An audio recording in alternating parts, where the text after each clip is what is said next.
Welcome back. This is Andy, your Southern Idaho financial fitness coach. In today's video, we are focusing on employee financial fitness. Did you know that financially stressed employees lose over 8 hours of productivity every single week? It's a huge hidden cost for businesses. This overview breaks down how equipping your staff with the tools to master their personal cash flow could drastically reduce their workplace stress. We'll look at how this program acts as a powerful retention tool that improves productivity and boosts your company bottom line. Let's dive in. Hey everyone, welcome to today's Explainer. We're jumping straight into a really critical intersection in modern business today. That exact moment where an employee's personal bank account literally collides with your company's bottom line. We're going to unpack a super comprehensive program designed by CK Financial Coaching, and it's built entirely around this concept called employee financial fitness. We'll be looking at exactly how a team's personal financial mechanics, how they manage their cash flow and deal with debt, how that bleeds directly into company time, safety, and ultimately productivity. Okay, let's dive into this because I want you to ask yourself a pretty hard question. Is your team's personal financial stress actively hurting your bottom line? I know it's incredibly easy for business leaders to just view personal finance as something that happens totally off the clock, right? But the reality that CK Financial Coaching points out is that these hidden financial struggles, they're actually a massive, pervasive corporate productivity issue. Because when someone is just drowning in disorganized cash flow, that stress doesn't magically stay in their car when they walk into the workplace or step onto a job site. It walks right in the door with them. And the crazy part is, we can actually quantify exactly how much that stress is costing you. According to the 2024 PwC Financial Wellness Survey, financially stressed employees lose exactly 8.1 hours of productivity every single week. Guys, that's an entire workday lost every single week, all because your team is mentally miles away, worrying about overdraft fees, paying credit card bills, and making rent instead of focusing on the task right in front of them. It's essentially a massive, invisible leak in your company's operational efficiency.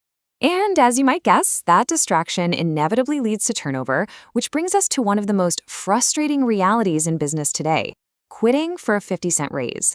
Look at the SHRM data. Replacing a skilled worker like a foreman or hygienist costs an employer between 6 and 9 months of that employee's salary in recruiting and training. Yet right now, half of your staff might actually jump ship to a competitor for mere cents an hour. Why? Well, it's not because they hate your company culture. It's because they're drowning in poor cash flow, and they genuinely think a tiny wage bump will fix a broken financial system. So this really forces a complete shift in how we view corporate benefits. Historically, we've kind of looked at financial wellness as a discretionary perk, a nice-to-have lunch-and-learn topic. But the CK Financial Coaching model demands we look at financial fitness as a critical retention and safety tool. Especially in a tight labor market, actually giving your team the tools to master their cash flow is exactly how you keep your best people from constantly scanning job boards. It's a high ROI strategy that protects both your workforce and your bottom line.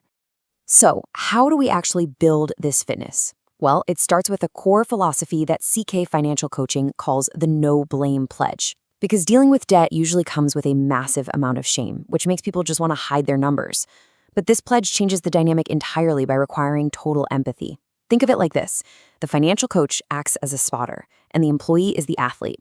If you're lifting weights, a spotter doesn't judge you for struggling with the bar, right? They just help you lift it. This approach removes all that judgment about past mistakes, so the employee can finally be totally honest about their reality. And that pledge is perfectly anchored by this brilliant quote borrowed from high-efficiency manufacturing. Fix the system, not the person.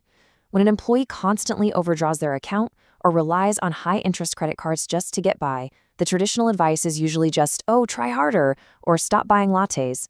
But willpower is finite. CK Financial Coaching recognizes that these employees don't really have a willpower problem, they have a process gap.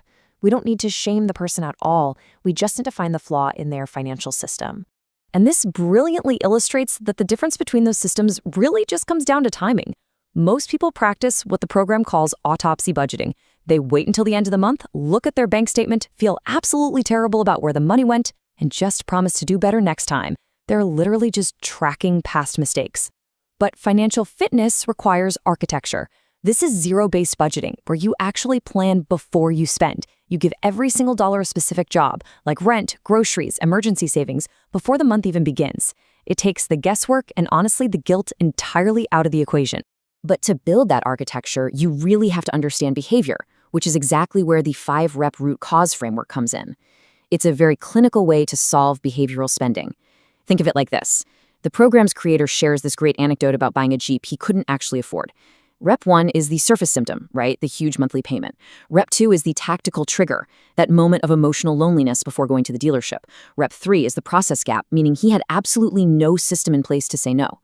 Rep 4 is the cultural element, because, let's face it, society rewards us with likes for flashy cars. And finally, Rep 5 is the fundamental truth, the underlying belief that he was only as valuable as the things he owned. You literally have to drill all the way down to Rep 5 to actually cure the behavior.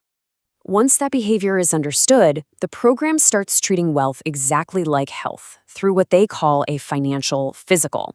Just like a doctor checks your vitals, employees need to know their financial vitals. Cardio is your cash flow. Like, can you make it through the month without gasping for air or overdrafting? Strength is your net worth, that emergency fund muscle that protects you if you happen to lose your job. And BMI is the debt-to-income ratio, how much extra weight you're carrying around that is just slowing down your progress. Now, what's really interesting about this slide is how a massive part of that physical is examining debt drag, or what the program calls the compound interest double-edged sword. See, when you save, interest works for you, but when you owe, it aggressively works against you. A high debt drag severely limits an employee's choices in life. To put that into perspective, a simple $1,000 credit card balance at 20% interest doesn't just cost $1,000. If you only pay the minimums, it's going to cost over $2,000 and take years to clear. That is the exact extra weight dragging an employee down. So, to actually shed that weight, the program suggests replacing willpower with countermeasures. These are practical, structural barriers to bad habits. Here are a few really cool ones. First, the 24-hour rule. Any unbudgeted purchase over $50 requires a strict 1-day cooling-off period just to kill the impulse. Next, order your groceries online for Sunday pickup. This completely eliminates decision fatigue and those sneaky aisle impulses. Third, automate your savings. Make the transfer happen on payday before you even see the money. And finally, the cancel first rule. If you find a phantom subscription on your bank statement and you aren't 100% sure you use it, cancel it immediately. You can always just sign up again if you actually miss it. So the crucial point here is that when employees apply these countermeasures and master their cash flow, the corporate loop finally closes. It's not just the employee who wins here. This is a genuinely mutually beneficial equation. Industry data shows that for every $1 an employer invests in employee financial fitness, they see a $3 return in savings. And that ROI comes directly from recovered productivity hours, vastly reduced turnover, and lowering the massive costs associated with HR headaches and constant recruitment. Which leaves us with a pretty provocative final thought for every business leader watching this explainer. The cost of inaction is quite literally sitting right in front of you. You can definitely continue paying the hidden tax of lost productivity, and you can keep spending 6 months' salary to recruit replacements for employees who leave over 50 cents an hour. Or, you can choose a different path. Will you just replace another stressed, distracted employee? Or will you actively solve the root cause of the turnover and build their financial fitness? Ultimately, the choice is yours. Thanks so much for joining me for this deep dive into the true cost of financial stress.